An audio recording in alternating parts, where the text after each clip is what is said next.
آئیے میرے پیارے دوستو، قضا نماز ادا کرنے کا ایک آسان طریقہ ہمارے پیارے مرشد گرامی مفتی سلمان اظہری صاحب سے سنتے ہیں اور جانتے ہیں، اور اسی طرح سے انشاءاللہ تعالی ہم اپنی زندگی کی تمام قضا نماز کو اگر پوری ہمیں کرنے یہ کی پتہ نہیں کوشش ہے کہ کریں گے۔ ہماری کتنی نمازیں قضا ہو چکی ہیں تو اس کو کیسے ادا کرنا ہوگا؟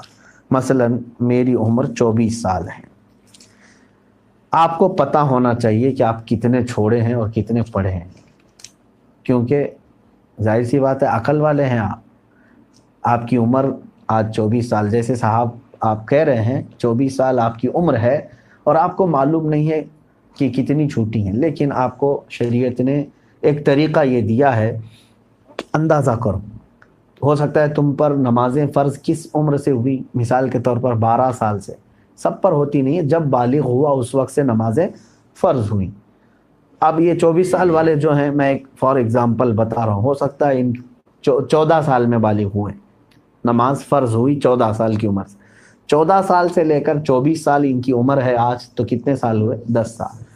اتنا تو آپ کو خود معلوم ہوگا کہ ان 10 سالوں میں میں نے کتنے سالوں کی سب ملاؤں گا اگر تو کتنے سال کی نماز بنے گی۔ ہو سکتا ہے آدھا کر لو، اور اس میں بھی ساری نمازیں ایک طرح کی نہیں ہیں، کچھ لوگوں کی اکثر نمازیں اگر چھوٹی ہوں گی تو فجر چھوٹی ہوگی، عشاء چھوٹی ہوگی، اور اکثر پڑھی ہوں گی تو مغرب یا عصر یا ظہر یہ پڑھی ہوئی ہوں گی۔ تو آپ کو ایک اندازہ کرنا ہوگا، غالب گمان 10 سال میرے اوپر نماز فرض ہو کر کے اتنا عرصہ ہو گیا ہے، میں نے مغرب کی نماز اس میں سے 8 سال تو پکا پڑھا ہی ہوں، شاید ہو سکتا ہے سب ملا کر کے جو چھوٹی ہوں گی میری وہ 2 سال کی ہوں گی۔ عصر کی نماز اور ظہر کی نماز میرے خیال سے میں نے 6 سال تو پڑھائی ہوں، یعنی پوری ملاؤں گا پوری نمازیں تو وہ 6 سال کی بن سکتی ہیں، 4 سال کی اگر سب چھوٹی ہوئی جمع کروں گا تو 4 سال کی بن سکتی ہیں۔ تو ہوا یہ کہ مغرب کی چھوٹی ہوئی کتنی ہوئی؟ 2 سال کی، ظہر عصر کی چھوٹی ہوئی 4 سال کی ہو گئی، 6 سال پڑھا ہوگا اور 4 سال چھوٹی ہوگی۔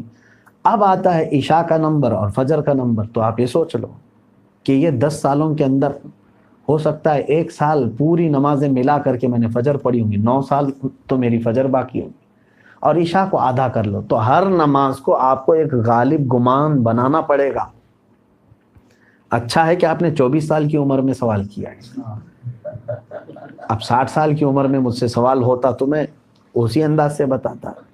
تو اب آپ کو اسی طرح کی نمازیں پڑھنا ہے۔ اب مثال کے طور پر فجر کی آپ نے اندازہ کر لیا 10 سال کے عرصے میں میری کل نمازیں جو چھوٹی ہیں وہ 9 سال کی چھوٹی ہوں گی، میں نے شاید 1 سال کی پڑھی ہوں، یا آپ کے اوپر ہے، میں اگزامپل بتا رہا ہوں۔ تو اب آؤ اس کی شروعات کرنے کے لیے قضا نمازوں کی۔ اب فجر کو پہلے کمپلیٹ کرنا چاہیں اس کو کر سکتے ہیں، ایک ایک نماز کو بھی پکڑ کر کے کرنا چاہیں تو کر سکتے ہیں۔ اب میں نے صبح شام کنٹینیو فجر کی قضا شروع کر دی، دن میں 50 رکعتیں پڑھ لی، 50 رکعتوں کا مطلب ہوا 25 دن کی فجر کی نماز قضا ہو گئی۔ اب اس میں شریعت نے آسانی بھی تمہیں دی ہے، قضا نمازیں صرف اور صرف فرض نمازوں کی قضا ہوگی، کسی بھی سنت اور نفل کی قضا نہیں ہے۔ فجر کی 2 رکعت قضا، ظہر کی 4 رکعت قضا، عصر کی 4 رکعت قضا، مغرب کی 3 قضا، عشاء کی 4 فرض اور 3 وتر کی قضا، کل ملا کر کے کتنی ہوتی؟ 20 رکعت، 20 رکعتیں دن کی ہوتی ہیں۔ لیکن ابھی میں چل رہا ہوں فجر کی۔ اب ہو سکتا ہے آپ یہ سوال کریں گے کہ میں نیت کیسے کروں، کون سے دن کی، سنیچر کی، اتوار کی، پیر کی، منگل کی، کون سی؟ ظاہر سی بات ہے اب آپ کے پاس اندازہ ہی نہیں ہے کہ کون سے دن کی چھوٹی ہے۔ اس کے لیے بھی شریعت نے یہ چھوٹ دی ہے کہ آپ جب نیت کریں گے یوں نیت کریں، اے اللہ میں اس فجر کی 2 رکعت فرض نماز قضا کی نیت کیا جو میری زندگی میں پہلی چھوٹی ہے۔ کیا نیت کریں گے آپ؟ میں نے اس فجر کی 2 رکعت فرض نماز قضا کی نیت کیا جو میری زندگی میں سب سے پہلے باقی ہے۔ ہر 2 رکعت پہ یہی کہنا ہے آپ کو، کیونکہ جب وہ ادا ہو جائے گی تو جو پہلے ہے وہ ہی آتی جائے گی۔ تو 9 سال کی قضا ہونے تک آپ کو یہی نیت کرنا ہے، جو میری زندگی میں پہلی باقی ہے ظہر کی بھی کرنا ہے یہی، میں نے اس ظہر کی 4 رکعت فرض نماز قضا کی نیت کیا جو میری زندگی میں پہلی باقی ہے، یعنی ترتیب میں اب جو پہلی باقی ہے اس کی میں نے نیت کر لیا، پھر اس کے بعد یہ آتی جائیں گی۔ اب مثال کے طور پر 100 نمازیں آپ کی ہیں، آپ نے نیت کر لیا میں نے اس ظہر کی 4 رکعت فرض نماز قضا کی نیت کی جو میری زندگی میں پہلی باقی ہے، تو 100 پہلے نمبر والی ہو گئی، اس کے بعد 99 بچے، لیکن جو دوسرے نمبر پر تھی نماز اب وہ کون سے نمبر پر آ جائے گی؟ پہلے نمبر پر آ جائے گی نا پھر سے۔ تو ہمیشہ یہی نیت کرتا جائے گا جب تک کہ وہ 100 پوری نہ ہو جائے۔ نیت بھی آپ کو سمجھ میں آ گئی قضا کے لیے۔ اب اس میں چھوٹ بھی دی گئی ہے، آپ کو رکعتیں چھوٹی کرنے کا بھی حکم ہے، یعنی اس طرح کے آپ کو مختصر کر سکتے ہیں آپ۔ مثال کے طور پر نماز میں سورہ فاتحہ پڑھا، آپ انا اعطینا اور قل هو اللہ احد پڑھ رہے ہیں، چھوٹی صورتیں پڑھ رہے ہیں، یہی کنٹینیو چاہے تو ہر رکعت میں پڑھ سکتے ہیں، ہر نماز میں 2 صورتیں پڑھی، اور تسبیحات جو ہیں رکوع اور سجدے میں وہ 3 پڑھ رہے ہیں، وہ تو ٹھیک ہے، اتنی مقدار تو آپ کو رکوع اور سجدہ کرنا ہی ہے۔ لیکن اتحیات میں بھی تشہد پڑھا انگلی اٹھا کر، درود ابراہیمی اور دعائے معصورہ اگر نہیں بھی پڑھا تو اس کی نماز ہو جائے گی، تو یہاں اور شارٹ کر دیا گیا ہے۔ قضا کرنے والے کے لیے یہ سہولت بھی ہے، وہ چاہے تو اپنی جلدی سے جلدی یہ پوری قضا مکمل کر سکتا ہے۔ جوانوں آپ سب سے میری گزارش ہے، بڑھاپے میں انتظار مت کرنا، کسی بوڑھے کو میں نے قضا کرتے ہوئے نہیں دیکھا کہ پوری زندگی کی وہ قضا کر کے گیا ہو، بہت کم۔ بڑھاپے میں اصل نمازیں پڑھنے میں ہی گھٹنوں میں تکلیف، کمر میں تکلیف ہو جاتی ہے۔ دیکھتے نہیں آپ آج مسجدوں میں اچھوں سے زیادہ کرسیوں کی نمازیں زیادہ ہو گئی، کیوں؟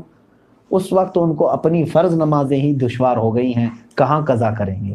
نوجوانوں آپ کے پاس آج قوت ہے، طاقت ہے، آپ روزانہ ہی آپ اپنا ایک وقت لے لو، گھنٹہ 2 گھنٹہ، میں دن میں کوئی ایک وقت مخصوص کر لوں اور اس میں صرف اپنی قضا مکمل کر لوں۔ چند دنوں کے بعد آپ دیکھو گے آپ صاحب ترتیب ہو جاؤ گے۔ صاحب ترتیب اس کو کہتے ہیں جس کی پوری زندگی میں 5 سے زیادہ نمازیں قضا نہ ہو، اور اللہ تبارک و تعالیٰ کا وہ ایسا محبوب بندہ ہے کہ فرشتے اس کی ایک جھلک دیکھنے کو بے قرار ہوتے ہیں، جو پورے مکمل اپنی نمازیں مکمل کر چکا ہو۔ اللہ ہم سب کو توفیق عطا فرمائے۔ کیا نفل نماز تب تک قبول نہیں ہوگی جب تک فرض اور واجب نماز کی قضا ادا نہ ہو جائے؟ صحیح ہے۔ اب یہاں پر ایک دوسرا یہ بھی ہے کہ کچھ لوگ بہت ساری نفلیں پڑھ رہے ہیں، کوئی جو ہے حاجت کی نماز، کوئی توبہ کی نماز، اشراق کی نماز، اوابین کی نماز، کون سی نمازیں ہم سے پوچھتے بھی رہتے ہیں، میاں ان کے تو کھاتے میں فرض نمازیں اتنی باقی ہیں، تو اگر فرض باقی ہیں قضا تو نفل نمازیں آپ کی معلق ہوں گی، نہیں قبول ہوں گی۔ فرض جو ہے وہ قرض ہے تمہارے اوپر، اور نفل جو ہے یہ ہدیہ ہے، قرضہ پہلے دو، ہدیہ بعد میں دو، پہلے قرض ادا کرو۔ تو آپ جو پورے دن بھر کی نمازیں ہیں ان میں بھی جو سنت غیر مؤکدہ اور جو نفل ہیں ان کو چھوڑ کر کے آپ وہاں پر بھی یہ قضا نمازیں پڑھ سکتے ہیں۔ جیسے ظہر میں آپ کو 2 رکعت نفل ملتے ہیں نا 12 میں سے، 4 سنت مؤکدہ اسے نہیں چھوڑنا چاہیے، 4 فرض ہے اس کے بعد 2 سنت مؤکدہ وہ تو ہوں گی، 2 جو نفل ہیں اس کی جگہ پر کوئی پہلے کی فجر کی قضا پڑھ لیں۔ عصر میں جاتے ہیں 4 سنت پہلے ہے وہ غیر مؤکدہ ہے، اس کی جگہ پر کوئی پہلے والی کوئی 4 رکعت ظہر یا عصر کی قضا پڑھ لیں۔ مغرب میں بھی 2 نفل آپ کو ملتی ہیں، وہاں پر بھی آپ اپنی قضا پڑھ سکتے ہیں، اس نفل کی جگہ پر کوئی فجر کی 2 رکعت قضا۔ عشاء میں آپ کو جو ہے پہلے 4 رکعت سنت غیر مؤکدہ، اس کی جگہ کوئی نماز پہلے کی چھوٹی ہوئی عشاء کی نماز پڑھ لیں 4 رکعت، اور بعد میں جو ہے 2 نفل 4 نفل مل جاتی ہیں آپ کو عشاء کے فرض کے بعد، وہ 4 رکعت کی جگہ پہلے کی کوئی چھوٹی ہوئی وتر کی قضا پڑھ لیں۔ تو اس طرح سے آپ کی ادا نمازوں کے برابر ہی جو ہے نا پہلے کی قضا بھی برابر ہوتی چلی جائے گی۔ تو نفل اور غیر مؤکدہ کی جگہ پر یہ پڑھنا بہتر ہے۔